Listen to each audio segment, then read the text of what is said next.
I recently took a side-to-side cruise and I learned a lot the hard way. If you're planning on sailing a side-to-side cruise or even just thinking about it, let me help make things a little bit easier for you. What's up, y'all? My name is Kiki and I am from Team Reese Travels. I recently took a side-to-side cruise, meaning I disembarked one ship and got straight onto another ship on the same day. I sailed for 7 days on the Carnival Celebration, which is one of Carnival's XL class ships, disembarked in the port of Miami, then rode over to the Port Everglades in Fort Lauderdale to board the brand new Celebrity Ascent. I'm going to share all of the mistakes that I made and my suggested tips and tricks that I learned from my experience with side-by-side cruising. And mistake number one is I did not pre-plan. Little backstory, y'all. I booked the second leg of my side-to-side cruise while I was on the first leg of the same cruise. So I actually booked my 3-day sailing on the Celebrity Ascent while I was on board the Celebration. So my ability to pre-plan for the side-to-side process was pretty much non-existent.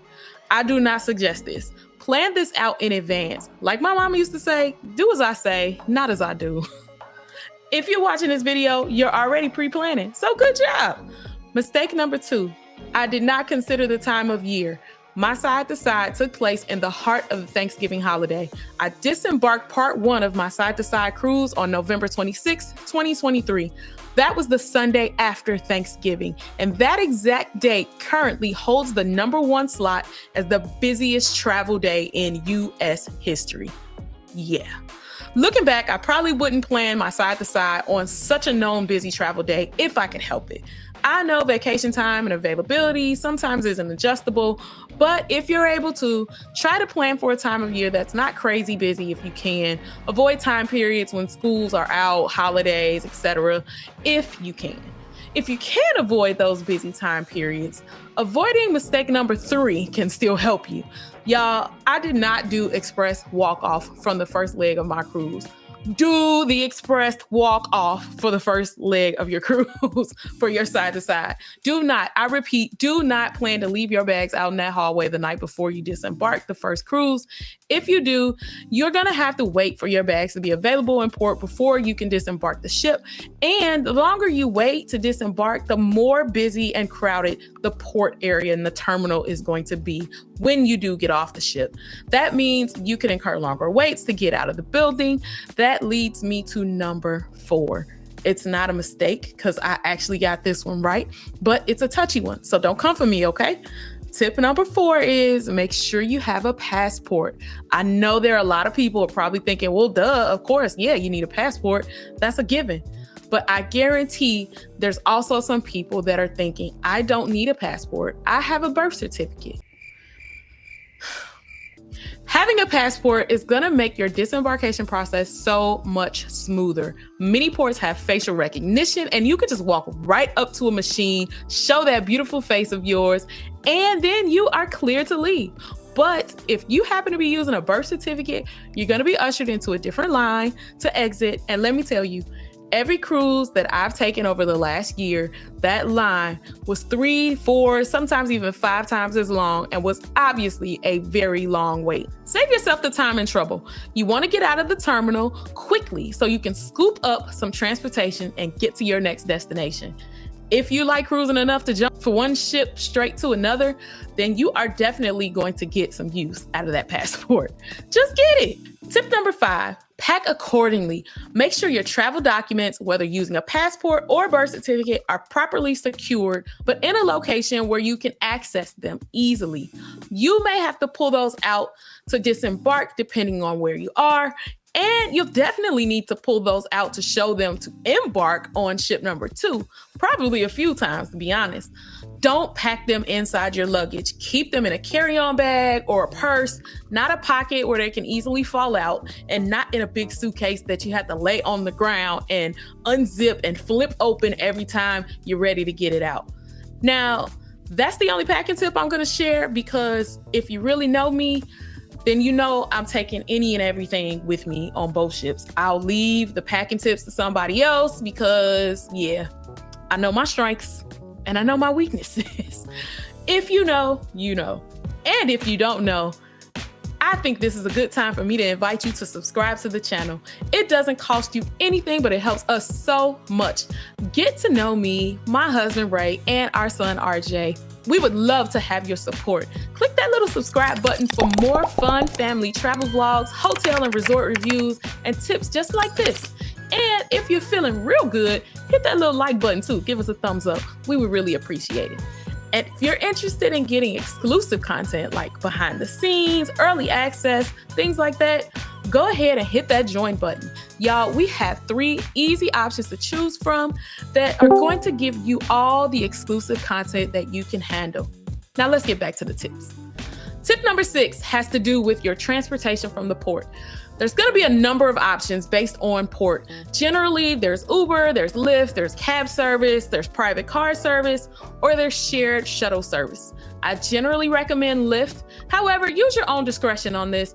I've just had better experience overall with Lyft than Uber. Cab service I really haven't used because I don't like the idea of a running meter to some unknown price. I do like private car services for airport runs, but they tend to be a bit pricey. And for something like this, I don't really feel like it's worth the extra cost. Do not use a shared shuttle service. Those are the ones that are waiting outside the port, and there's usually someone who works for that service randomly asking people, hey, where are you going? Do you need a ride? Yeah. They're asking if you need transportation, and if you go to one of those services, just understand that you are going to be waiting in that shuttle until it is completely full. Those companies like to pack those vehicles out, and you will sit there at the port until the vehicle is full. They don't care where you're going or what time you need to be there. They are going to sit there until it's full. Avoid it. I'll also add, if you do decide to go with Lyft, I do not recommend pre-scheduling the Lyft. It seems every time I've tried to do that, it gets canceled last minute and I end up having to book another Lyft anyway. I have my theory on why that happens, but as my pastor would say, that's another sermon. Tip number 7, think about any needs you have for the next cruise and include those stops in your Lyft ride. Did you spend all of your cash on ship number 1? You need to hit an ATM. Did you use up all of your toothpaste? You run out of pain medicine? Find a stop where you can get all those things and all those needs met at once, like say a drugstore or a convenience store that has an ATM inside.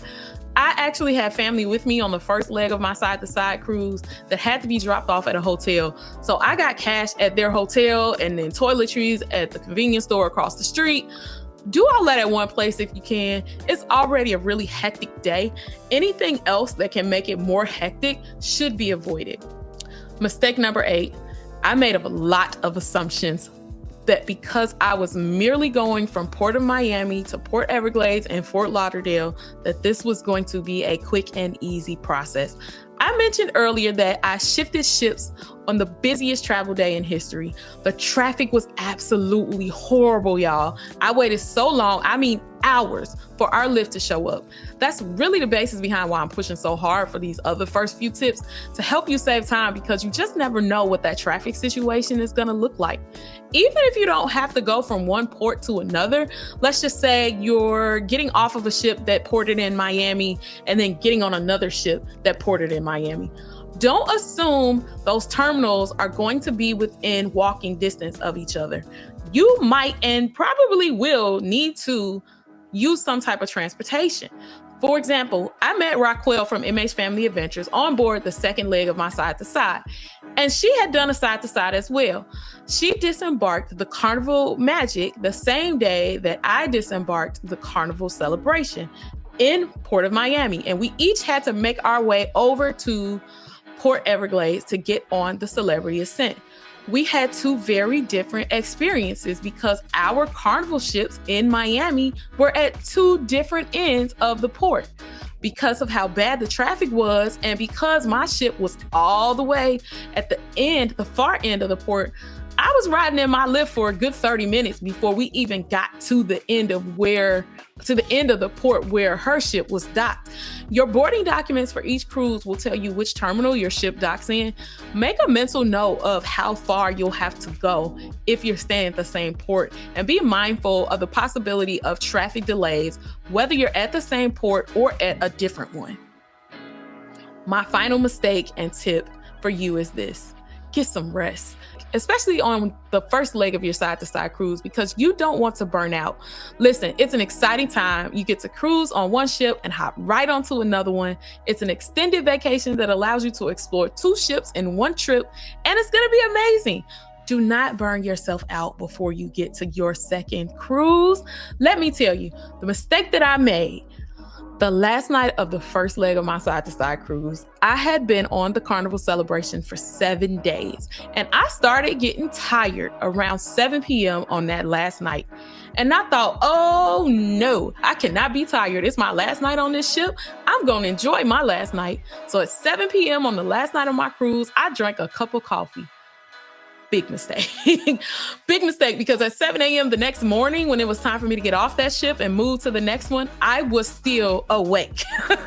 That's right. I did not sleep at all the last night of the first cruise. So when I finally made it onto the Celebrity Ascent, after not sleeping all night, battling Miami traffic, saying goodbye to my family, and sailing away on ship number 2, I crashed and burned.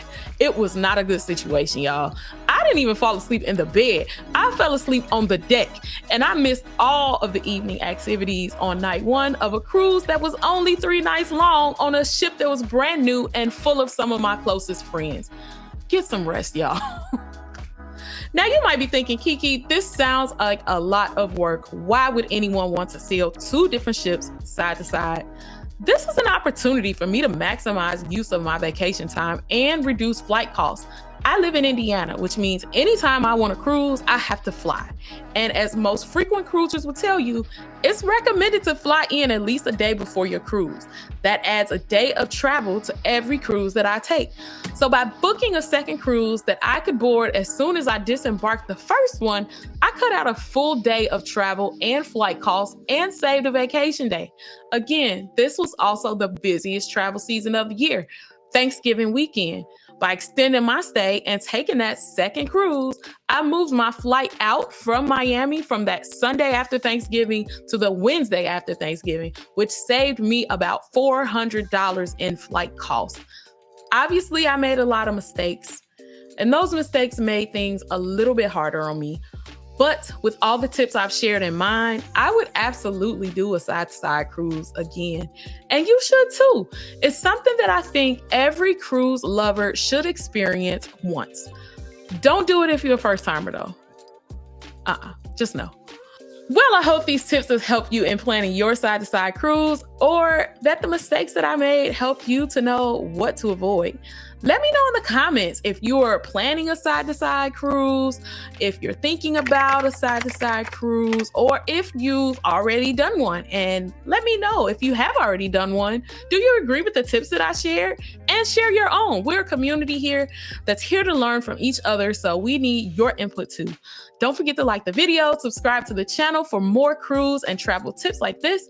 And until next time, Team Reese all day.